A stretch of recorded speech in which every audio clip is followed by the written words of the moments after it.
Good morrow, and welcome to A Midsummer Night's Dream as produced by BHS. Prithee, refrain from eating or drinking in the theater, and none of those modern quick paintings of yours with the lights. Methinks that you mean flash photography. Never mind, we'll have none of that. Now, allow us start. Enjoy the show.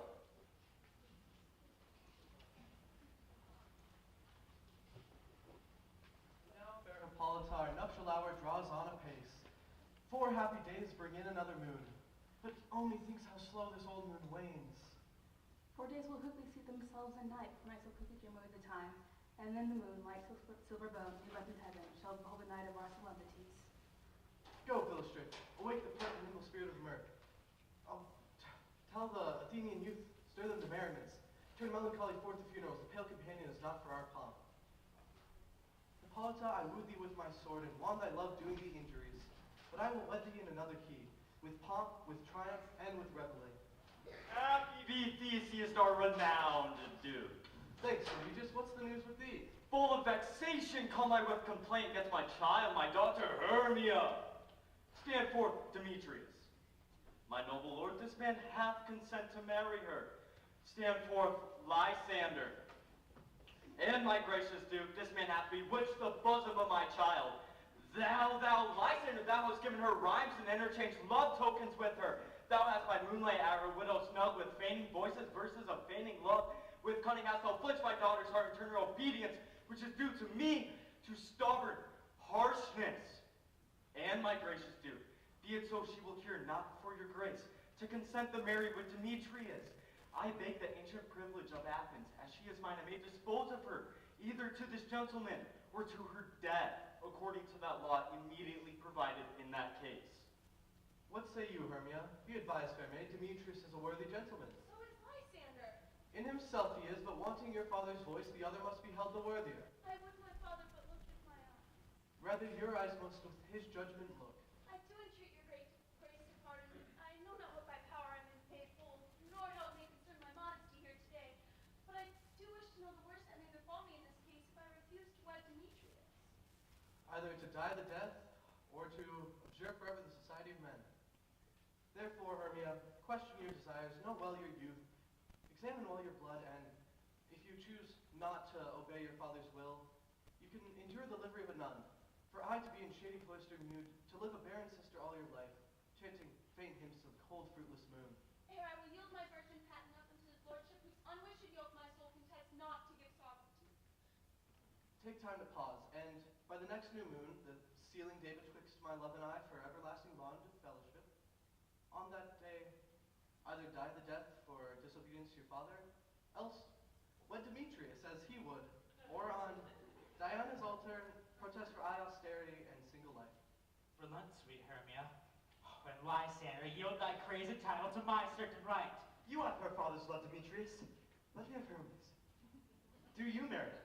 Scornful Lysander, truth he hath my love, but what is my love shall render him. And as she is mine and all my right of her, I do not stay unto Demetrius. I am my lord, as well derived as he, as well possessed. My love is more than his. My fortunes every way is fairly ranked, if not with advantage as Demetrius's. And which is more than all these boasts can be, I am beloved of Beatrice Hermia. Why should not I then prosecute my right? Demetrius is all advantage to his head, made love to Nander's daughter Helena, and won her soul. And she, sweet lady dotes, devoutly dotes in idolatry upon this spot and inconstant man. I must confess I've heard so much, but come, Demetrius, and come, Aegis, you shall go with me. I have some private schooling for you both. And for you, fair Hermia, look you arm yourself to fit your fancies to your father's will, else the law of Athens yields you up to death or single life. Come, my Hippolyta. And with duty and desire we follow you.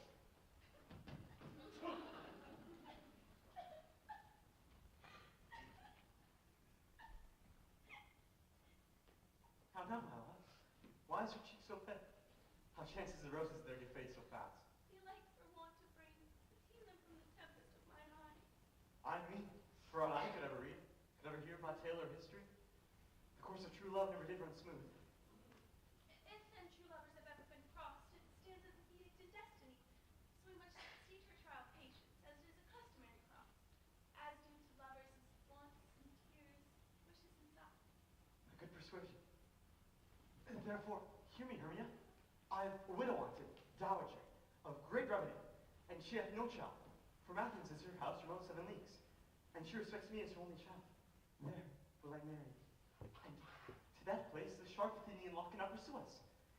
If thou lovest me, then steal forth thy father's house tomorrow night, in the wood and leave without the town. There will I stay for thee.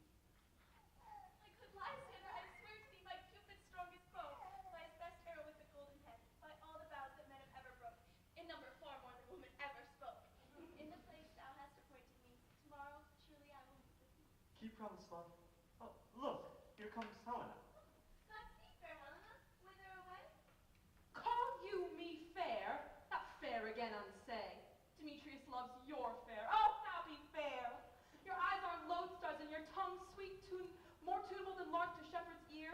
When wheat is green, when hawthorn buds appear, sickness is catching. Oh, we're favored so. Yours would I catch, fair Hermia, ere I go. My lips should catch your lips, my eye, your eye, my tongue should catch your tongue's sweet melody. Were the world mine, Demetrius being baited, the rest I give to be you translated. Oh, teach me with how you look, and with what manner you sway the motion of Demetrius's heart. Oh, I frown upon him, yet he loves me still.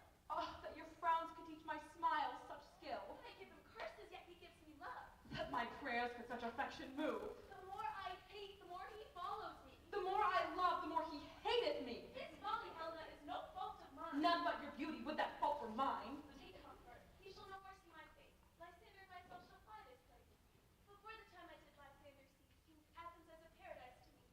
Oh, and what graces love do dwell that he hath turned a heaven unto hell. Helen, to you our minds we will unfold.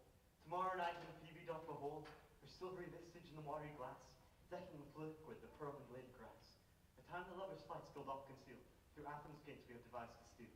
And in the wood where often you and I upon faint primrose beds were wont to lie, emptying our bosoms of their counsels sweet, there my Lysander and myself shall meet, and thence from Athens turn away our eyes to seek new friends and stranger companies.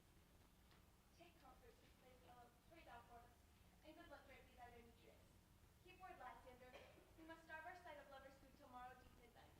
I will, my Hermia, and Helena do. As you on him, Demetrius dote on you.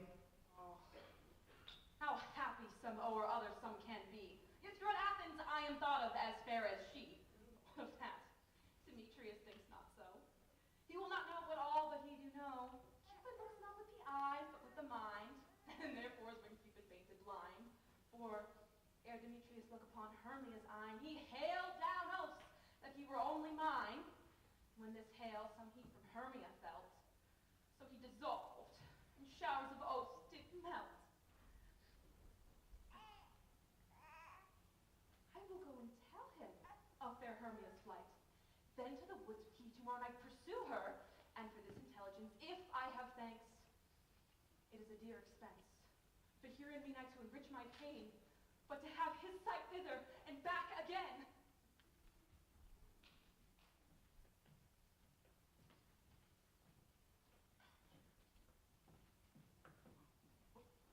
Is all our company here? You had best to call them generally, man by man, according to the script. Here is the scroll of every man's name who is thought through all Athens to be fit to play in our interlude before the Duke and Duchess on their wedding day at night. First, good Peter Quince, it would best to explain what the play treats on, and then name the actors according to the scroll, and so go to a point. Mary, our play is the most lamentable death and most cruel comedy of Pyramus and Thisbe. A very good piece of work, I assure you, and a very. Now, Peter Quince, name your actors according to the scrolls. Masters, spread yourselves. Nick Bottom, the weaver. Ready. Name what part I am for and proceed. Bottom, you are set down for Pyramus. And what is Pyramus? A tyrant or a lover? A lover that kills himself most gallant for love. Oh, that will add some tears in the true performing of it. If I am to do it, let the audience look to their eyes. I will move storms. I will condole in some measure to the rest. Yet my chief humor is for a tyrant. I can play Hercules rarely or a part to tear cats in. To make all split, the raging rocks and shivering shocks shall break the locks of prison gates, and Thisbe's car shall shine above and make above the foolish fates. This is locked in. None of the rest of the players.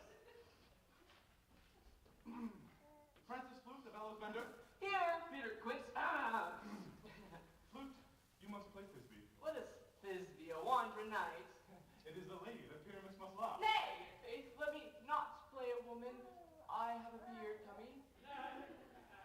That's all, one. You shall play in the mask, and you may speak small as you will.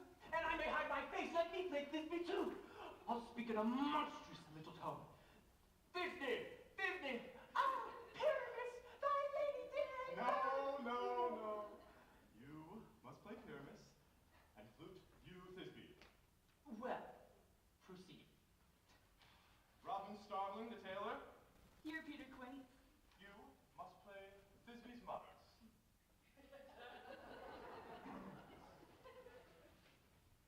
Tom Stout the tinker, Here, Peter Quinn.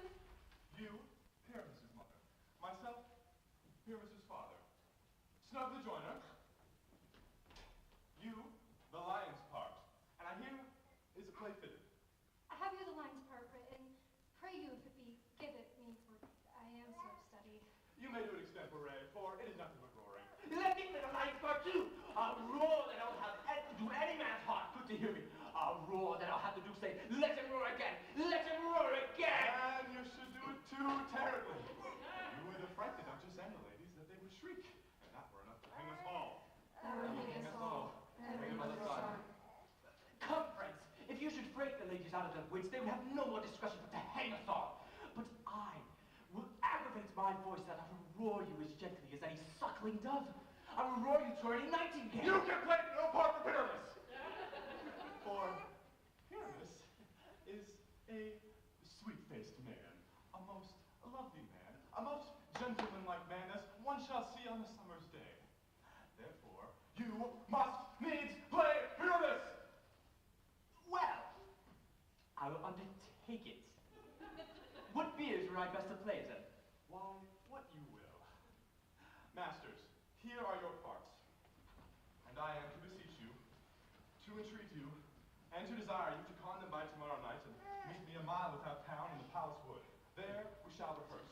For if we meet in the city, we shall be dogged with company and our devices known. In the meantime, I shall draw bill of properties, such as our play was. I pray you will fail me not. Very well. There we will meet and rehearse most obscenely and courageously. Take pains, be perfect. Adieu. At the Duke's Oak, we meet.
How now, spirit? Whither wander you? Over hill, over dale, thorough bush, thorough briar, over park, over pale, thorough flood, thorough fire, I do wander everywhere, swifter than the moon's sphere. And I serve the fairy queen to do her orders upon the green. The cowslips tall, her pendulums be, in their gold coats, spots you see. Those be ruby fairy favors. In those freckles live their savors. Now, I must go seek some dewdrops here, and hang a pearl in every cowslip's ear. Farewell, thou lawful spirits. I'll be gone. The queen and all her elves have fear anon. The king doth keep his revels here tonight. Take heed the queen not come within his sight, for Oberon is passing fell in wrath, because that she is her attendant hath a lovely boy stolen from an Indian king. She never had so sweet a changeling, and jealous Oberon would have the child knight of his train to trace the forest wild. But she perforce withholds the loved boy, crowns him with flowers, and makes him all her joy, and now they never meet in grove or green, by fountain clear or spangled starlight sheen, but they do swear that all their elves for fear creep into acorn cups and hide them there.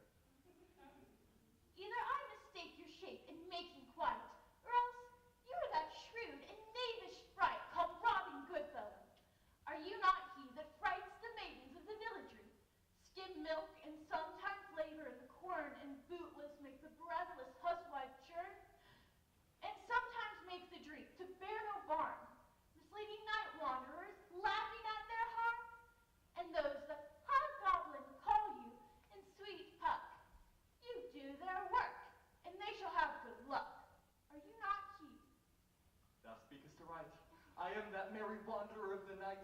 I jest to Oberon and make him smile when I fat and bean-fed horse beguile, neighing in likeness of a filly foal. And sometimes look I in a gossip's bowl, in the very likeness of a roasted crab. Then when she drinks against her lips I bob, and on her withered dewlap pour the ale. The wisest aunt, telling the saddest tale, sometime for 3-foot stool mistaketh me. Then slip I from her bum and down topple me, and Taylor cries and falls into a cough. And the whole choir hold their hips and laugh, and wax it in their mirth and needs and swear. A merrier hour was never wasted there. But room fairy, here comes Oberon. And here my mistress. Would that he were gone. Ill met by the moonlight, proud Titania. What jealous Oberon. Fairies, skip hence. I've forsworn his bed and company. Tarry, rash, wanton. Am I not thy lord? Then I must be thy lady. But I know when thou hast stolen away from fairyland, and in the shade of corn sat all day playing on pipes of corn and versing love to amorous Philida. Why art thou here? Come from the farthest deep of India, and the bouncing Amazon with your beskinned mistress and warrior love to Theseus must be wedded. And you come to give their bed joy and prosperity. How canst thou thus for shame, Titania, glance my credit with Hippolyta, knowing I know thy love for Theseus? These are the forgeries of jealousy, and never since midsummer spring met we in a hill, in dale, forest, or mead, by paved fountain, or by rushy brook, or in the beaten margin of the sea to dance our ringlets in the whistling wind. But thy brawls hath disturbed our sport. Therefore, the wind piping to us in vain, as in revenge hath sucked up from the sea contagious foes, which falling in the land hath every pelting river made so proud that they have overborne their continents. The ox hath therefore stretched his yoke in vain, the plowman lost his sweat, and the green corn hath rotted ere his youth attained a beard. And the same progeny of evils come from our debate, from our dissension. We are the parents and original. Do you amend it then? It lies in you. Why should Titania cross her Oberon? I do but beg a little changeling boy to be my henchman. Put your heart at rest. The fairyland was not the child of me. His mother was a boisteress of my order. And in the spiced Indian air by night, full often hath she gossiped by my side and sat with me on Neptune's yellow sand. But her being mortal of that boy did die. And for her sake do I rear up her boy, and for her sake I will not part with him. Yeah. How long within this wood intend you stay? Perchance after Theseus' wedding day, and if you will patiently dance in our rounds and see to our moonlight revels, go with us. If not, shun me, and I will spare your haunts. Give me the boy, and I will go with thee. Not for thy fairy kingdom, fairies! Away, we shall chide downright if I so longer stay. Well, go thy way. Thou shalt not from this grove have tormented thee for this injury. My gentle pot, come hither. Thou rememberest, since once I sat on a promontory and heard a mermaid on a dolphin's back uttering such dulcet and harmonious breaths that certain stars shot madly from their spheres to hear the sea maid's music? I remember. That very time I saw, thou could not. Flying between the cold moon and the earth, Cupid, all armed. A certain aim he took at a fair Bastille thrown in by the west, and let loose his love shaft smartly from his bow, as it should pierce 100,000 hearts. Yet marked I with the bolt Cupid fell. It fell upon a little western flower, before milk white, now purple with love's wounds. Maidens call it love and idleness. Fetch me this flower, the herb I showed thee once. The juice of it on sleeping eyelids laid will make or man or woman madly dote on the next living creature that it sees. Fetch me this herb, and be that appeared again ere the Leviathan swims a league. I'll put a girdle around the earth in 40 minutes. Having once the juice of this, I'll watch Titania while she's asleep and drop the liquor of it in her eye. The next thing that she, waking, look upon, be it on lion, bear, or wolf, or bull, on meddling monkey or on busy ape, shall pursue it with the soul of love. And ere I take the charm off her sight, as I can with another herb, I'll make her render up her page to me. Who comes here? I'm invisible and will overhear their conference. I love thee not, therefore pursue me not. Where's Lysander, fair Hermia? The one I'll stay, the other stay me. Thou toldest me there was someone unto this wood. Here am I, a wood within this wood, because I cannot meet my Hermia. Hence get thee gone, call me no more. You draw me, you hard-hearted Adam,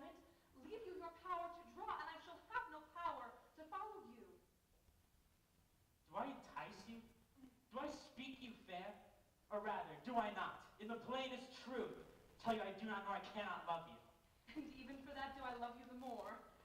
Oh, tempt not too much the hatred of my spirit, for I'm sick when I look on you. And I'm sick when I look not on you.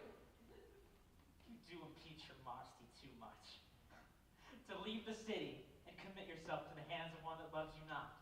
To trust the opportunity of night, and the ill counsel of a desert place, with the rich worth of your virginity. Your virtue is my privilege, for that it is not night when I do see your face, therefore I think I am not in the night. Nor doth this wood lack words of company, for you, in my respect, are all the world. And how can it be said I am alone when all the world is here to look upon me? Well, run from me and hide me in the brakes, and leave me to the mercy of wild beasts. The wildest hath not such a heart as you.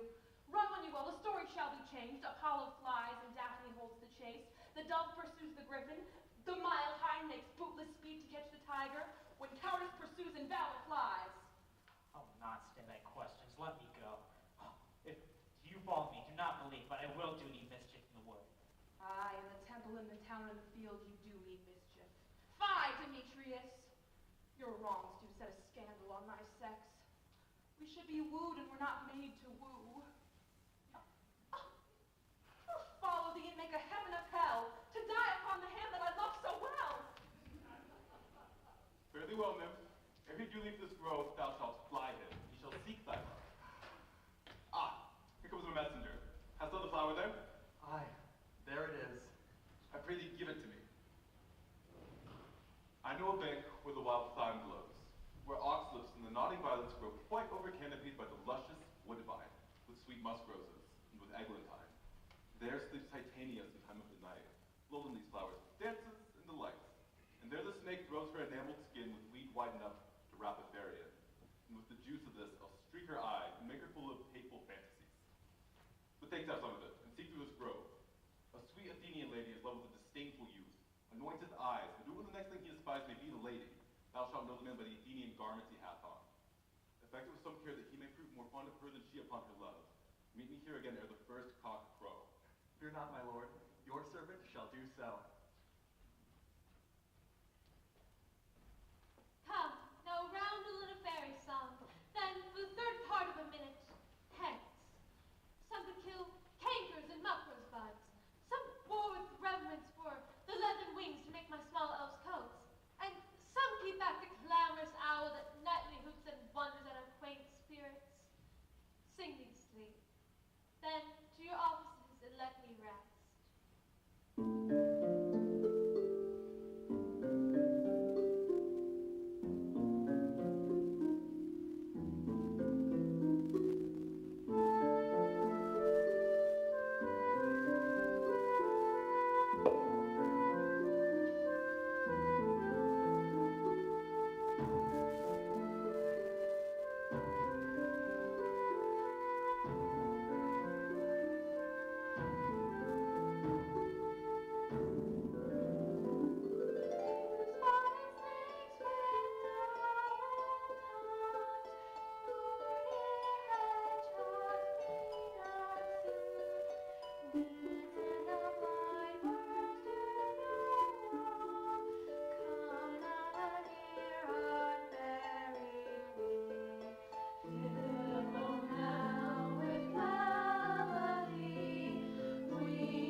turf shall serve as pillow for us both.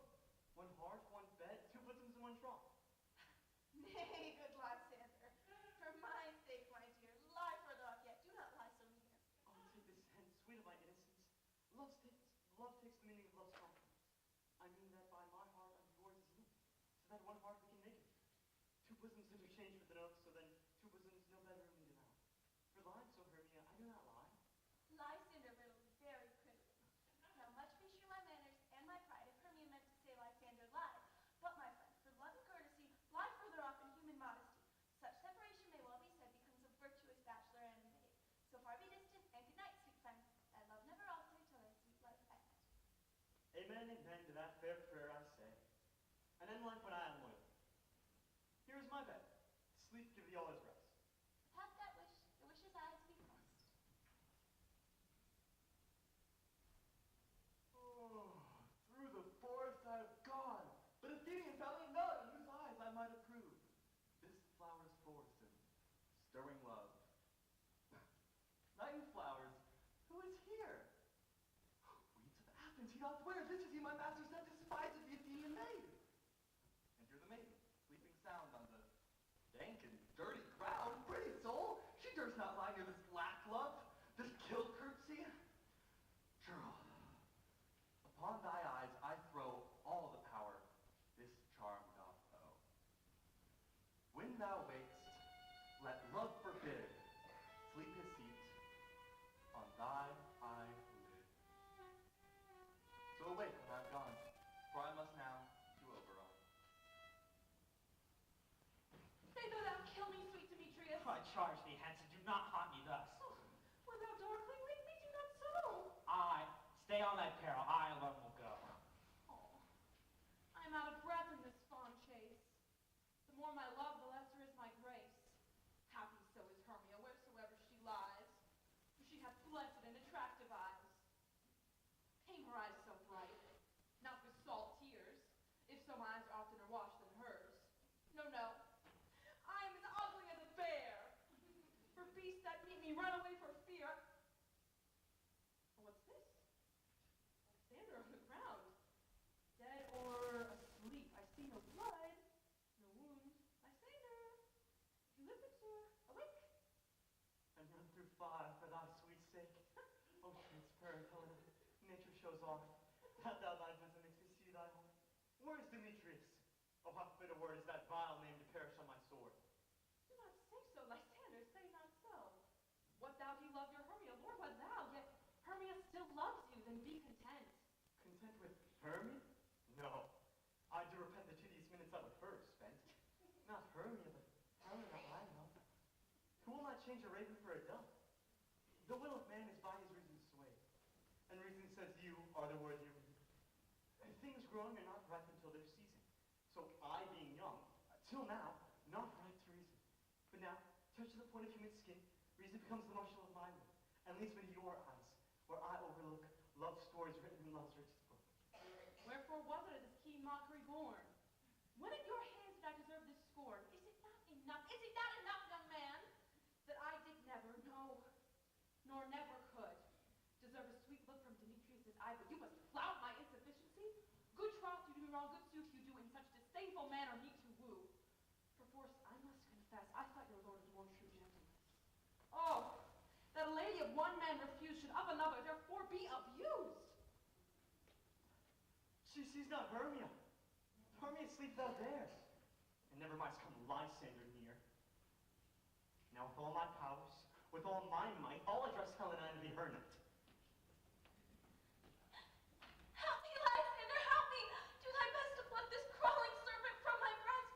I me, for pity me, thought a serpent ate my heart away, and you sat smiling at his cruel prey. Lysander! What remove Lysander, Lord? Speak, and if you hear, speak of all loves, I swoon almost with fear. No? Then I will perceive you are not nigh. Either death or you will find immediately.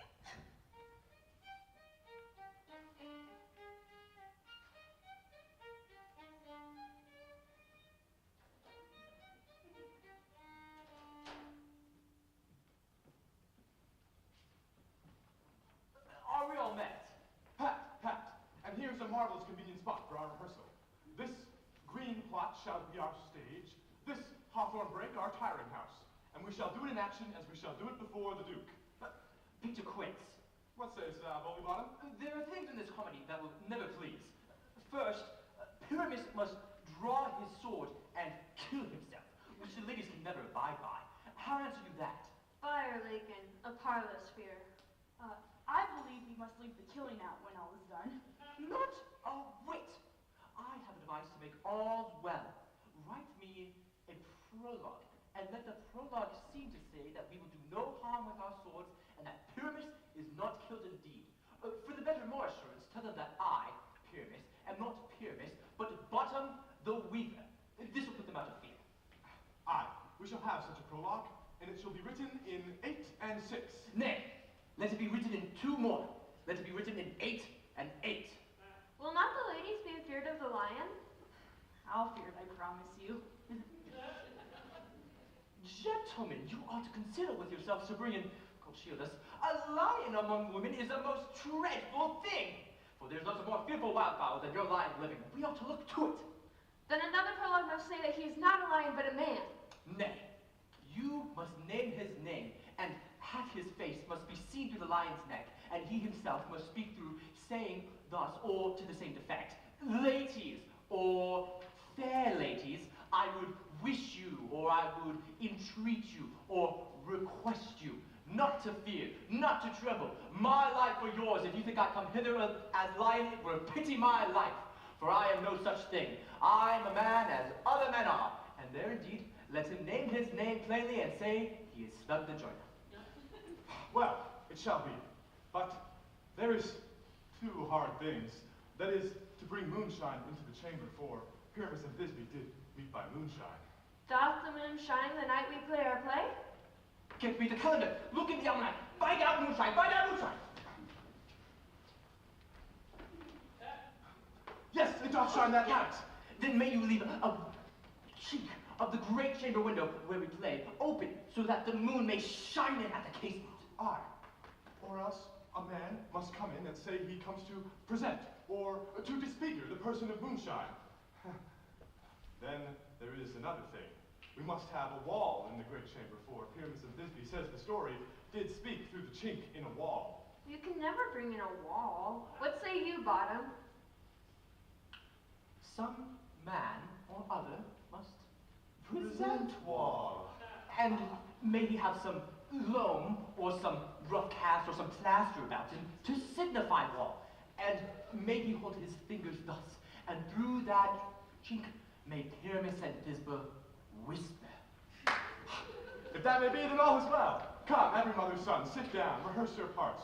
Pyramus, you speak first. When you have spoken, enter through that break, and the rest of you according to your cue. What haunted homespuns have we swagger in here? So near the cradle of the fairy queen. What a play, Tord! I'll be an auditor.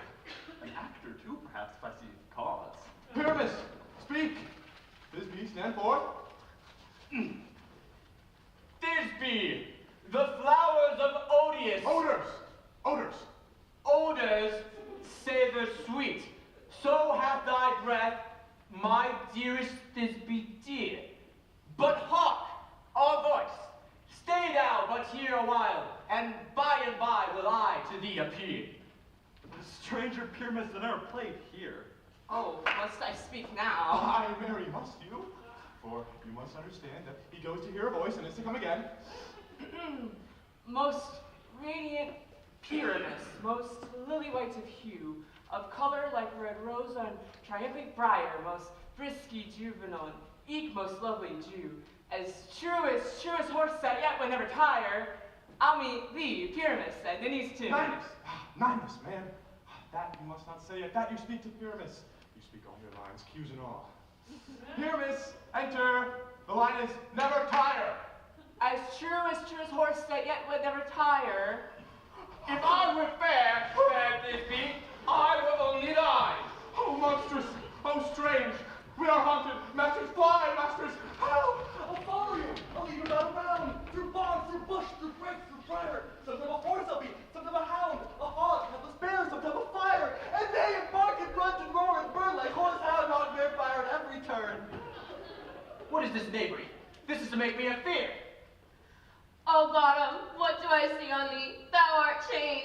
What do you see? You see an asshat of your own, do you? Bless me, bottom. Thou art translated. I see their knavery. This is to make an ass of me. To make me afeard if they could. But I will not stir from this place. I will walk up and down, and I shall sing. I shall sing that they shall hear I am not afeard. The aldercock, so black of hue, with orange tawny bill, the throstle with his notes so true, the wren with little quill. Which angel wakes me from my flowering vent? The finch, the sparrow, and the lark, the plain-sung cuckoo grey, whose note full many a man doth mark, and dares not answer no. For indeed, who would give the wit a bird so foolish? Who would give a lie the bird that cried cuckoo never saw? I pray thee, gentle mortal, sing again. Mine ear is much enamored by thy note. So is mine eye enthralled by thy shape. And thy fair virtues force perforce doth move me on the first be to say, to swear, I love thee. Methinks, mistress, you should have little reason for that. Than to say again, reason and love hold little company together nowadays. Thou art as wise as thou art beautiful. Not so needed.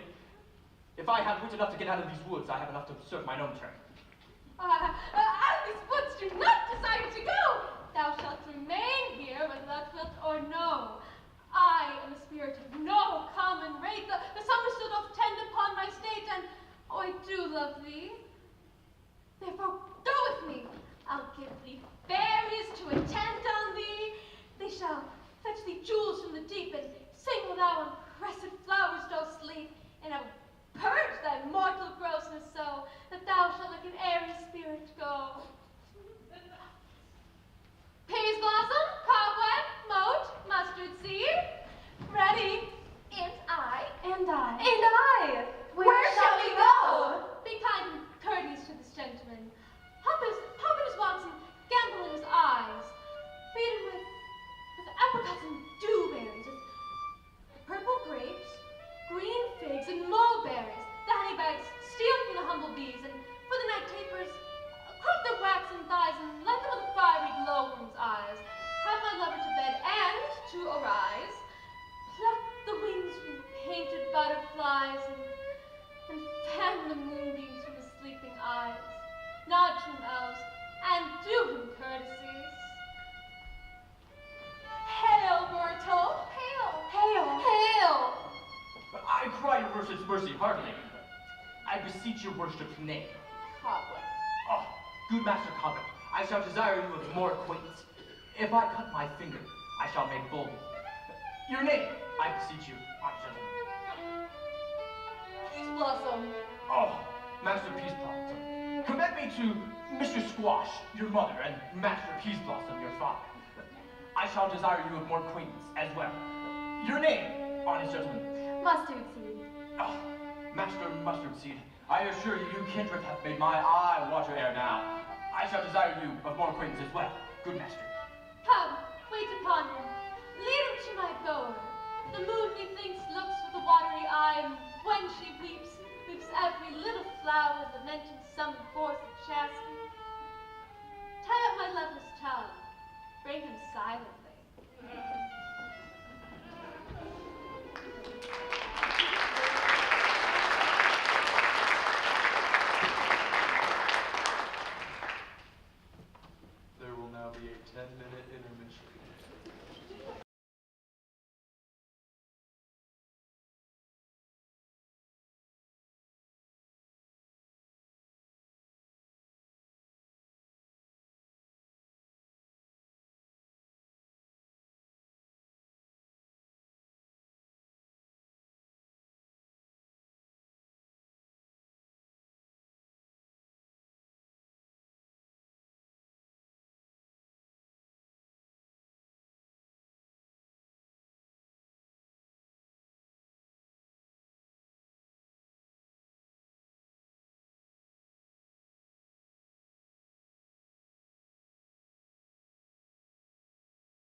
wonder if Titania be awakes.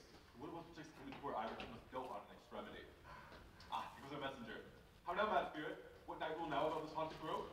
My mistress, with a monster is in love, near to her close and consecrated bower, while she was in her dull and sleeping hour. A crew of patches, rude mechanicals that work for bread upon Athenian stalls, were met together to rehearse a play intended for great Theseus's nuptial day. The shallowest, thick-skinned, that barren sort, who Pyramus presented in their sport, forsook a scene and entered in a break. When I did him at disadvantage take, an ass's knoll I fix it on his head, and on his Thisbe must be answered, and forth my mimic comes. When they him spy, as wild geese the creeping fowler eye sever themselves and madly sweep the sky, so at his sight did his fellows fly, and there stamped here one falls, he murder cries and help from Athens calls. Their sons thus weak, left with their fears thus strong, mid senseless things begin to do them wrong, for briars and thorns of their apparel snatch, some sleeves, some hats, and yielders all things catch. And I led them on in this distracted fear, unless we Pyramus translated there, when, in that moment, so it came to pass, Titania waked, and straightway loved an ass. Suppose what better than I could devise. But hast thou yet latched the Athenian's eyes, as I bid thee do? I took him sleeping, that is finished too. And the Athenian woman by his side, that of force she must be eyed. Sit close, this is the same Athenian. This is the woman, but not this the man. Oh, why you rebuke you him that loves you so? Lay bread so bitter on your bitter foe? Now would I chide, but I should do thee worse, for thou, I fear, hast given me cause to curse. If thou hadst slain him, being overshoes in blood, plunge in the deep and kill me too. This love was not so true unto the day as he was to me. When he had stolen away from sleeping Hermia, it cannot be but thou hast killed him. So should a murderer look, so dead, so grim. So should the murdered look. And so should I, pierce to the heart, your spirit cruel. Yet you, the murderers, look as bright, as clear as yonder Venus in her glimmering speed. What's this to my life, sinner? Where is he? All good Demetrius, wilt thou give him to me? I'd rather give his carcass to my hounds. Out, dog, out, cur, thou hast driven me past the bounds of maiden's patience. Hast thou slain him then? Henceforth never be numbered among men. Oh, one still true, tell true even for my sake. Durst thou look upon him being awake? Or hast thou killed him sleeping? Oh, brave Dutch, could a worm an adder do so much? An adder did it for a doubler tongue, sharper than thy serpent, never adder stung. You spend your passion on a misprized mood. I'm not guilty of Lysander's blood, nor is he dead. For aught that I can tell. I pray thee, tell me that he is well. Then what should I get there for? From my hated presence part I so. Whether he be dead or no, see me no more. There is no thawing from his dear skin. Here, therefore, for a while I will remain. What hast thou done? Thou hast mistaken quite and laid the love used on the true love side. Of latest impression, this performance must ensue some true love turn, not a false turn to true. Then truth overruled, that one man holding oath, a million failed in founding oath on oath.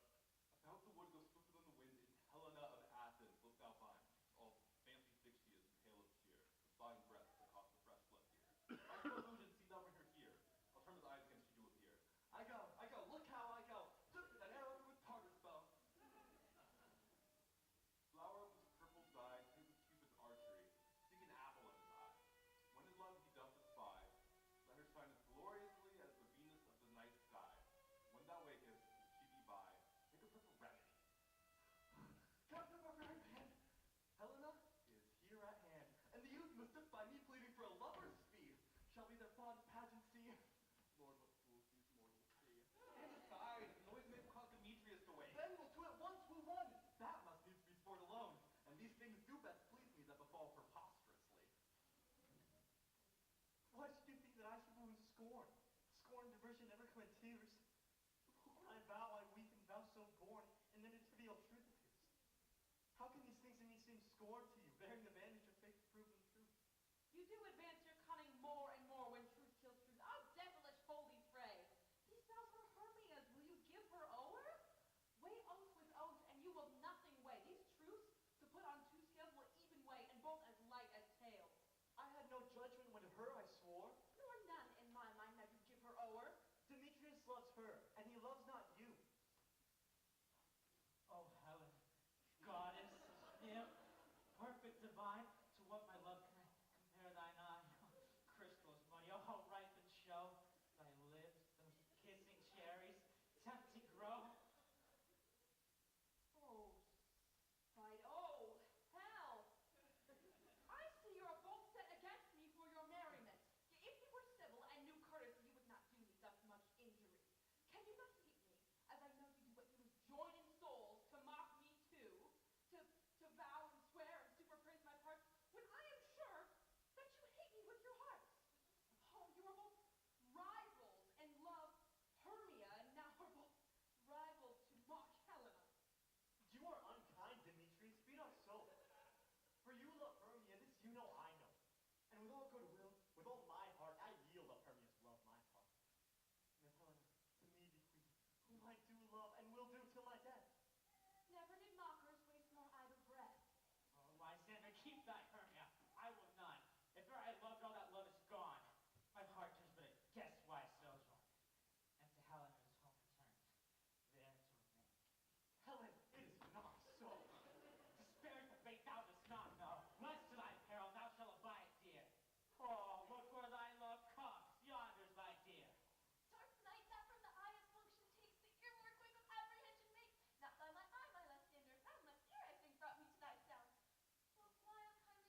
though she be but little, she is fierce. Little again! Nothing but low and little? Why will you suffer her to butt me thus? Let me come to her! Get you gone, you dwarf, you minimus opinion, you bead, you You acorn. are too officious. On her behalf does scorn your services. Let her alone. Speak not of her, take not her part. For if thou dost intend never show so little blood, for thou shalt abide it. Now she holds me not. Now follow, if thou darest. Strive right, of thine or mine is most in Helena. Follow, nay, I'll go with thee, cheek by jowl. Mistress, all this coil is long of you. Nay, go not back. I will not trust you. No longer stay in your cursed company. Your hands and mine are quicker for a fray. My legs are longer, though, to run away. I'm amazed and know not what to say. This is thy negligence. Still thou mistakest. Commit thy knaveries willfully. Believe me, King of Shadows, I mistook. Did you not tell me I should know the man by the Athenian garments he had on? And so far blameless proves my enterprise, that I have anointed un-Athenian's eyes, and so far am I glad it is so sort. Their jangling I seem a sport. Thou seest these lovers seek a place to fight. Hie therefore, Robin, overcast the night. Starry welkin cover thee anon, with drooping fog as black as Acheron. And lead these testy rivals so astray, as one comes out within another's way. Like to Lysander, sometime frame thy tongue, and stir Demetrius up with bitter wrong, and rail thou like Demetrius. And from each other look thou lead them thus, till o'er their brows doth counterfeiting sleep with leaded legs and batty wings doth creep. Then crushes herb into Lysander's eye. With liquor hath this virtuous property to take from thence all air of his might, and make his eyeballs roll with wonted sight. In the next wake, all this derision shall seem a dream and fruitless vision. While I in this matter do thee employ, I'll to my queen and beg her Indian boy. Then I will her charmed eye release from monster's view, and all things will be peace. My very lord, this must be done with haste, as night's swift dragons cut the clouds full fast, and yonder shines Aurora's harbinger, at whose approach ghosts wander here and there, troop home to churchyards, damned spirits all. But we are spirits of another sort? Why half oft mid sport in the morning dew, notwithstanding haste, make no delay. We can effect this business yet ere day. Up and down, I will lead them up and down. I am feared and feel in town. Robin, lead them up and down. Oh, here comes one. Where art thou proud, Demetrius? Speak thou now. Here, villain, drawn and ready. Where art thou? I will be with thee straight. Follow me then, to plainer ground. Lysander, speak again! Thou runaway! Thou coward! Speak! In some bush, where dost thou hide thy head? Thou coward, art thou bragging to the stars, telling the bushes that thou lookest for wars, and wilt not come? Come, recreant, come thou child, I'll whip thee with a rod. He is defiled that draws a sword on thee. Yea, art thou there? Follow my voice, we'll try no manhood here. He goes before me and still dares me on. When I come where he calls in, he is gone. The villain is much lighter heeled than I. I follow fast, but faster did he fly. But fallen am I in the unevening way. Well, rest me here. Come down, gentle day. And at that grey light, I'll find Demetrius and revenge this spite. Ho, ho, ho, coward, why comest thou not? Abide if thou darest, for well I wot. Thou runnest before me, shifting every place, and not stand or look me in the face. Oh, where art thou now? Come hither, I am here. Oh, nay, thou mockest me. Thou shalt abide and steer if ever thy face by daylight see. Now go thy way. Oh, vagueness constrained me to measure out my length on this cold bed. But day's approach, look to be visited. Oh, weary night. Oh, long and tedious night. Abate thy hours. Shine comforts from the east, so that I may back to Athens by daylight from these that my poor company detest. Ooh, and sleep that sometimes shuts up sorrow's eye. Steal me me a while for mine own company. Yet but 3. Come one more. 2 of both kinds makes up 4. Oh, here she is, cursed and sad. Cupid isn't named glad thus to make poor females sad. Never so weary, never so in woe, bedabbled in the dew and the thorn with briars. I can no further walk, no further go. My heart can keep no pace with my desires.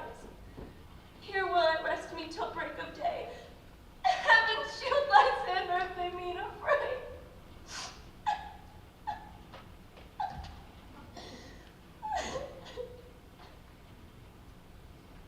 On the ground, sleep sound.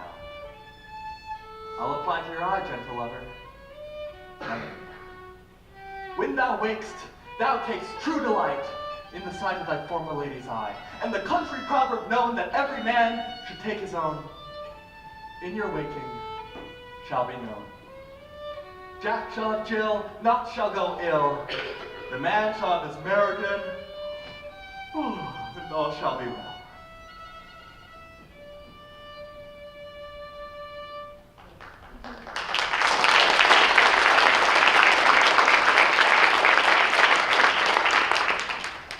Come, sit thee down upon this flowery bed, and while I thy amiable cheeks do coy, and stick mock roses in thy sleek smooth head, and kiss thy fair large ears, my gentle joy.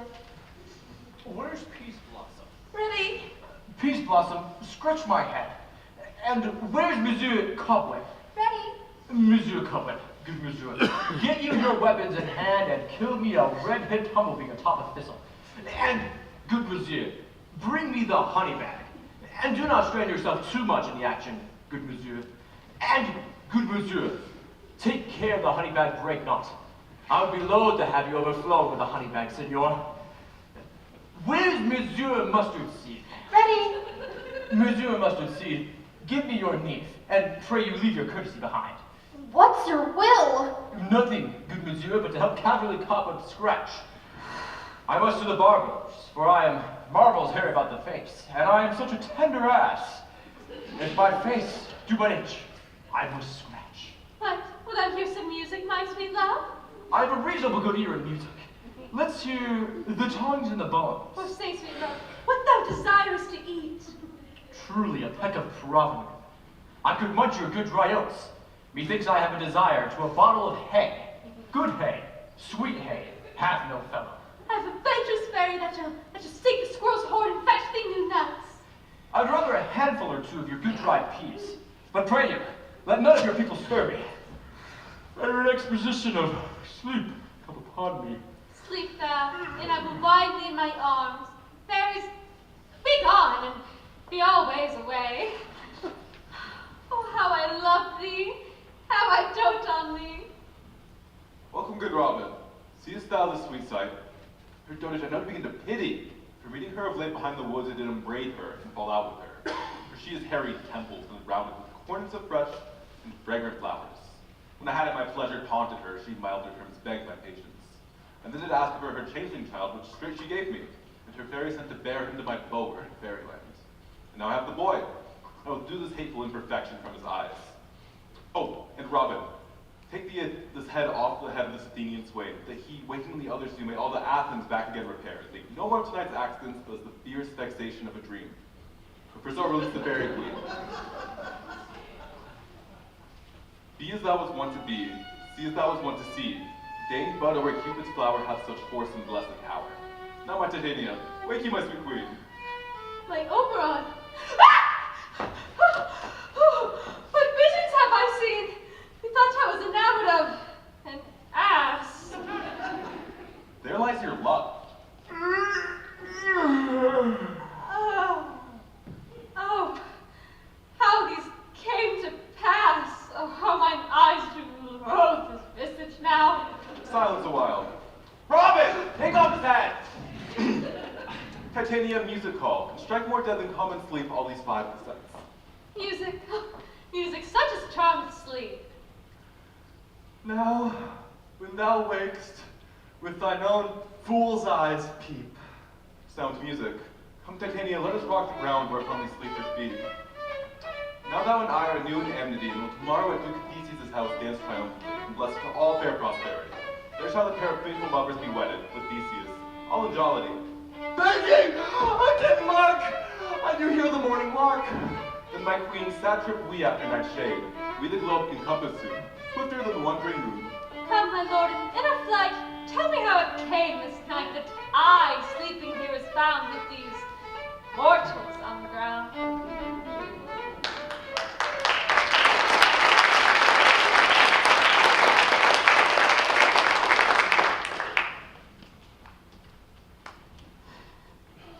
Go one of you and find out the forester. Our observation is now performed, and since we have the vapor of day, my hound shall run in the valley. Uncouple, I say, and find out the forester. We will, my fair queen, up to the mountain's top, and mark the echo of my hounds and echo in conjunction. I was with Hercules in Campus once, when in a little creek they bared the bear. With hounds far, never did I hear such gallant shine between the groves. Every region near seemed all mutual cry. Never did I hear such musical discord, such sweet thunder. My hounds are bred out of the Spartan kind, so fluid, so sanded, with ears that sweep away the morning dew. But soft, what nymphs are these? My lord, this is my daughter here asleep, and is this Lysander, is this Demetrius? Is this Helena, old mater's Helena? I wonder if they're being here together. No doubt they rose up early for the rite of May, and hearing our intent came in grace of our solemnities. But speak, Aegis, is not this the day that Hermia should give answer of her choice? It is, my lord. Philostrate, wake them with your horn.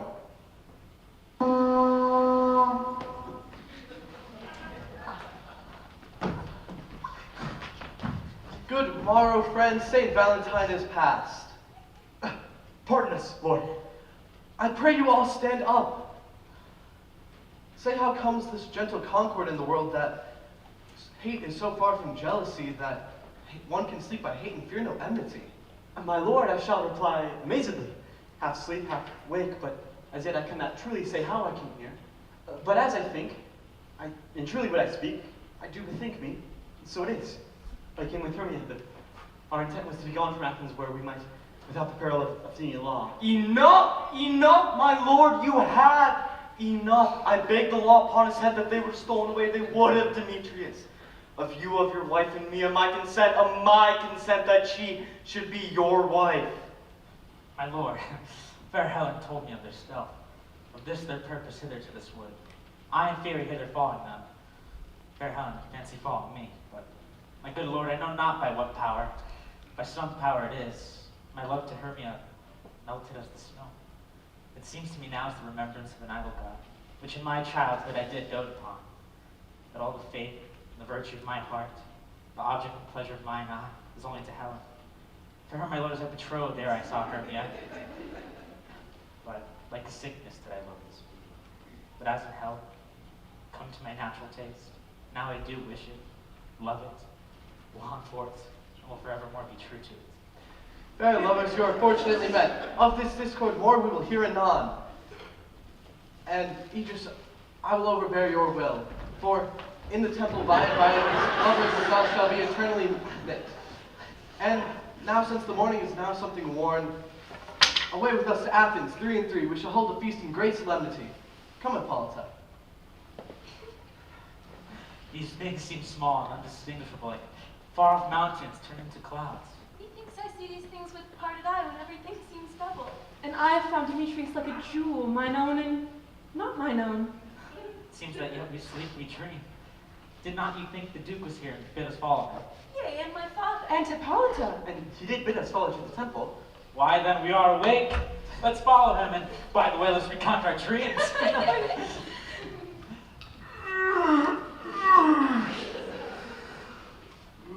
When my cue comes, call me and I will answer. My first is, most fair Pyramus. Heyo! Peter Quiz! Flute the bellows mender! Snap the tinkerer! Nothing. God's my life, stolen and hence left asleep. I have had a most rare vision. I have had a dream past the wit of man to say what dream it was. For man is but an ass if he goes to expound this dream.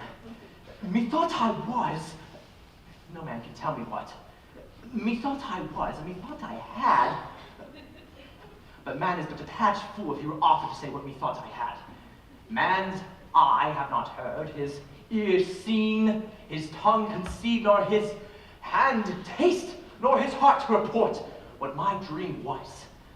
I will get Bottom to write a ballad of this dream, and it shall be called Bottom's Dream. For it hath no bottom, and I shall perform it at the latter end of the play before the Duke. To make it all the more gracious, I shall sing it at her death. Hast thou sent to Bottom's house? Is he home yet? He cannot be heard of. Out of doubt, he is transported. If he comes not from the place marred, it goes not forward, doth it? It is not possible. There's not a man in all Athens able to discharge Pyramus, but he. No, he hath simply the best wit of any handicraftsman in Athens. I'm the best person too, and he is a very paramour for a sweet voice.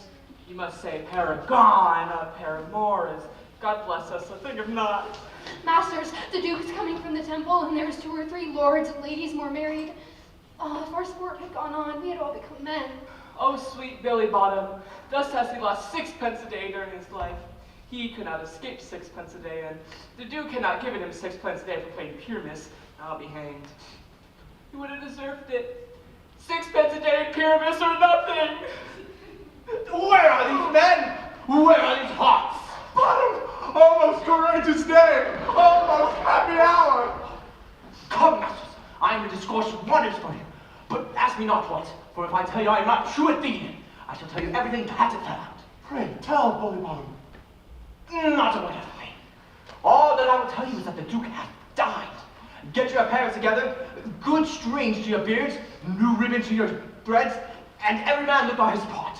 For the long and short of it is, our play is prepared. Let him who plays Thisbe have clean linen, and let not him who plays the lion part par his nails, so they shall hang out as the lion's claws. And good gentlemen, take care not to eat no onion nor garlic, for we are to utter sweet whispers, and I have no doubt to hear him say that it was a sweet comedy. No more words. Away! Go away!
Strange, my Theseus, that these lovers speak of.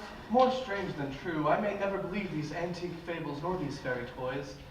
The lover and the madman have such seething brains, such shaping fantasies, that apprehend more than cool reason ever comprehends. The lunatic, the lover, and the poet, of imagination all compact, see more devils than vast hell can hold, and in the night imagining some fear, how easy is a bush supposed to bear. But all the stories of the night told over, all their minds transfigured so together, that to us is something of great consistency, more fancy than witnessed images. However, so it's strange, but admirable. Here come the lovers in now, full of joy and mirth. Joy, gentle friends, joy and fresh days accompanying your hearts. More than to us, we wait in your royal walks, your board, your bed. Come now, what mass, what dances do we have to beguile the long age of 3 hours between our after supper and bedtime. Where's our usual manager, Mirth? What revels are in hand? Is there no play to ease the anguish of a torturing hour? Illustrate. Here, mighty Theseus. Say what abridgment you have for us this evening. What mask, what dance? How shall we beguile this lazy time, if not with some delight? There is a brief how many sports are ripe. Make choice of which your highness will see first. The battle with the centaurs to be sung by an Athenian eunuch to the harp. We will have none of that, for I have told my love of the glory of my kinsman Hercules. The riot of the tipsy bacchanals as they tear the Thracian singer in their rage. That is an old device, from when I, Thebes, last came a conqueror. The tedious, brief scene of young Pyramus and his love Thisbe, very tragical mirth. Merry and tragical, tedious and brief? That is hot ice and wondrous strange snow. How shall we find the concord of this discord? Play there is, my lord, some 10 words long, which is as brief as I have known a play, but by 10 words, my lord, it is too long, which makes it tedious. For in all the play, there is not one word apt, not one player fitted, and, well, tragical, my noble lord, it is, for Pyramus therein doth kill himself, which, when I saw rehearsed, I must confess, made mine eyes water, but the more merry tears the passion of loud laughter never shed. What are they that do play it? Hard-handed men that work in Athens here, which I believe are in their minds still now, and now have toiled their unbreathed memories with this same play against your nuptial. And we will hear. No, my noble lord, it is not for you. I have heard it over, and it is nothing, nothing in the world, unless you can find sport in their tents, extremely stretched and conned with cruel pain to do you service. I will hear that play, for never anything can be amiss when simpleness and duty tender. Go bring them in. I love not to see dutiness so charged and dutiness perishing. Oh, my sweet, you shall see no such thing. He says they can nothing in his kind. The kind are we to give them thanks for nothing.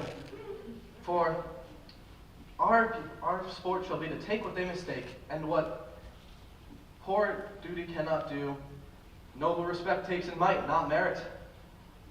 So please your grace, the prologue is addressed. Let him approach. If we offend, it is with our goodwill, that we come not to offend, but with goodwill. To show our simple skill, that is the true beginning of our end. That we come, but not to despite you, our true intent is. All for your delight, we are not here. That you should be repent you, the actors are at hand, and by their show you shall know all that you are like to know. This fellow doth not stand upon points. He hath read his prologue like a rough colt. He knows how to stop. A good moral, my lord. It is not enough to speak, but to speak true.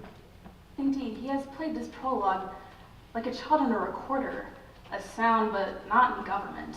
His speech was like that of a tangled chain, all impaired, but nothing disordered. Who is next?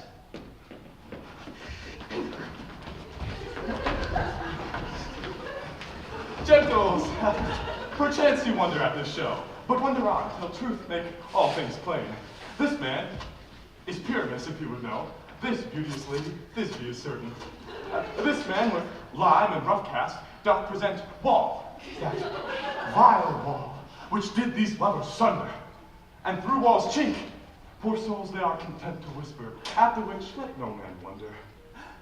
This man with lantern, bush of thorn, and dog presenteth moonshine, for if you should know, by moonshine did these lovers think no scorn to meet at Ninus' tomb, there to woo. This grisly beast, which lion hight by name, the trusted Thisbe coming first by night, did scare away, or rather, it did affright, and as she fled, her mantle she did fall, which lying vile with bloody mouth did stain. Anon comes Pyramus, sweet youth and tall, and finds his trusty Thisbe's mantle slain, whereat, with bloody, blameful blade, he bravely broached his bloody broiling breast, and tarrying in sweet mulberry shade, Thisbe his dagger drew and died. For all the rest, let lion, wall, moonshine, and lovers twain at large discourse while here they do remain. I wonder if lion be to speak. No wonder, my lord. One lion may what many asses do. In the same interlude, it doth befall that I, one snout by name, present a wall. And in this wall, as I would have you think, had in it a cranny hole or a chink, through which the lovers, Primus and Thisbe, whispered often very secretly. This wall and this rough cast of stone doth show that I am the same wall, the truth is so. And this the cranny is right and sinister, through which the fearful lovers are to whisper. Would you desire lime and hair to speak better? It's the wittiest partition that I ever heard discourse, my lord. Pyramus draws near the wall. Silence. O grim night, O night, with hue so black, O night, whichever art, when day is not. O night, alack, alack, alack. I fear my Thisbe's promise is forgot. And that wall, O sweet, O lovely wall that standest between her father's ground and mine. O wall, O sweet, O lovely wall, show me thy cheek so that I may blink through with mine eye.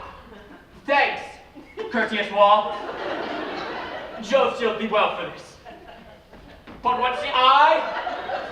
No Thisbe do I see. O wall, through whom I see no bliss. Cursed be thy stones for thus deceiving me. The wall, methinks, being sensible, should curse again. No, in truth, sir, he should not, for deceiving me is Thisbe. She is your Aunt Enter now, and I just find her through the cheek of the wall. Yonder she comes. O wall, for often hast thou heard my moans for parting my fair Pyramus and me. My cherry lips have often kissed thy stones with line and hair lit up in thee. I see a voice.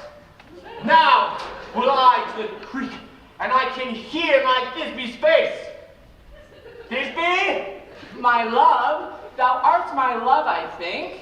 Think what thou will. I am thy lover's grace, and thy Glamander am I trusty still.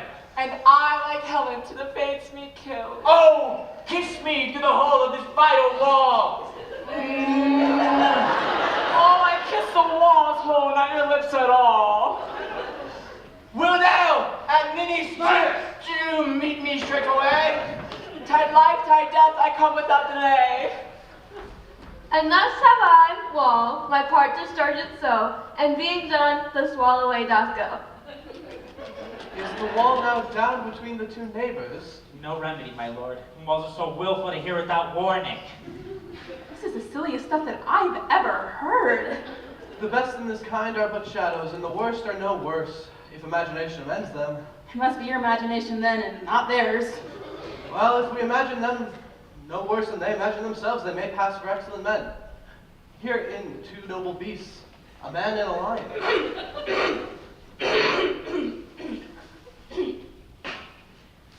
You ladies, you whose gentle hearts do fear the smallest monstrous mouse that creeps on floor, may now perchance both quake and tremble here when lion rough and wildest rage doth roar. Then know that I, as snug the joiner am, a lion foe, nor else no lion's dam. For if I should as lion come in strife into this place, 'twere pity on my life. A very gentle beast and of good conscience. The very best at a beast, my lord, that e'er I saw. Let us listen to the moon. This lanthorn doth the horned moon present. He should have worn the horns on his head. This lanthorn doth the horned moon present. I, myself, the man in the moon, do seem to be. This is the greatest error of all the rest. How is it the man should be put into the lanthorn? How else is it the man in the moon? Oh, he comes not near for the candle, for you see it is already in snuff. I'm worried of this moon, what he would change. Oh, proceed, moon. All I have to say is to tell you that this lanthorn is the moon, I the man in the moon, this thorn bush my thorn bush, this dog is my dog. All these should be in the lanthorn, for all these are in the moon. Oh, but silence, here comes Thisbe. This is Odini's tomb. Where is my love? Well roared, lion. Well run, Thisbe? Well shown, Moon. Truly the moon shines with a good grace. Oh, then came Pyramus. Well, moused lion? So the lion vanished? O moon, I thank thee for shining now so bright. I thank thee for thy sunny beams. For now, I trust to take up truest Thisby's sight. But stay, O spite, but mock, poor night. What dreadful toll is here? O fates, come, come, cut thread and drum, quell, crush, conclude, and quell. This passion and the death of a dear friend would go near to make a man look sad. Reassure my heart, but I pity the man. Oh, wherefore, nature, that thou lion frame, since lion viola hath here deflowered my girl, which is... No. Which was the fairest dog that lived, that loved, that looked with cheer. Oh, come, tears, confound, outsword, and wound the pap of Pyramus. I, that left pap, where heart doth pop, thus die! Thus!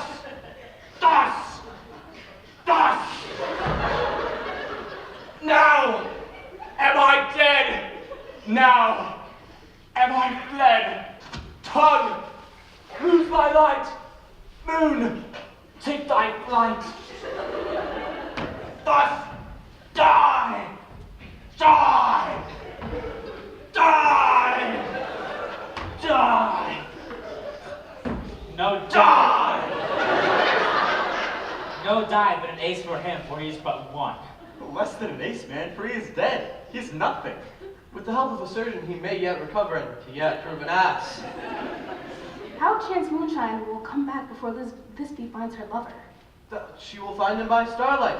Here she comes now, and her passion ends the play. Methinks she should use much Pyramus for this one. I hope she will be brief. She hath spied him already with those sweet eyes. And thus she means. Asleep, my love, what's dead, my dove? O Pyramus, arise. Speak, quite dumb, dead, must cover my sweet eyes, these lily lips, this cherry nose, these yellow calcium cheeks are gone. Oh, lover's neck woe. His eyes were as green as leeks. Oh, sisters three, come to me with hands as pale as milk, laden in gore since your shore was cheese instead of silk. Go! Tongue, not a word. Come, trusty sword! Come, blade, my breast in brew, and farewell, friends, thus this ends. Adieu, adieu, adieu.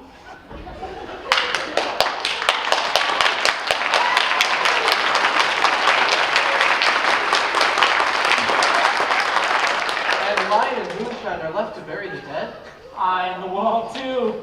No, I assure you, the wall is down that plot to their father's ground.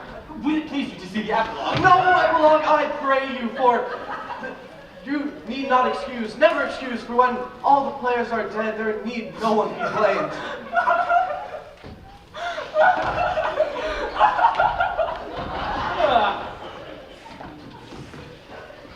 The iron tongue of midnight hath told 12, lovers to bed, 'tis almost fairy time. I fear we shall outsleep the coming morn, as we this night have overwatched, and this palpable gross play hath well beguiled the gate of night. Sweet friends, to bed, we shall hold the feast hold the fortnight in solemnities, in nightly revels and new jollities. Now the hungry lion roars, and the wolf he howls the moon, whilst the heavy plowman snores, all with wary task fordone. Now the wasted brands do glow, whilst the screech owl, screeching loud, puts the wretch that lies in woe in remembrance of a shroud. Now it is the time of night, that the graves, all gaping wide, every one lets forth his sprite, in the churchway paths to glide, and we fairies that do run by the triple Hecate's team from the presence of the sun, following darkness like a dream, now are frolic. Not a mouse shall disturb this hallowed house, and set this broom before to sweep the dust behind the door. Through this house, a glimmering light by the dead and drowsy fire. Every elf and fairy sprite hoppers light from bird to briar. In the city after me, sing and dance it trippingly. First rehearse your song by rote, to each word a warbling note. Hand in hand with fairy grace, we will sing and bless this place. Now until the break of day, through this house each fairy spray. For the best bride bed will we which by us shall blessed be, and the issue there create ever shall be fortunate. So it was the lovers three, ever true and loving deed. With this field of due consecrates, every fairy take his gate, and each several chambers blessed through this place, with sweet peace. The owner of it blessed, ever in safety shall rest. Now trip away, make no stay, be us all by break of day.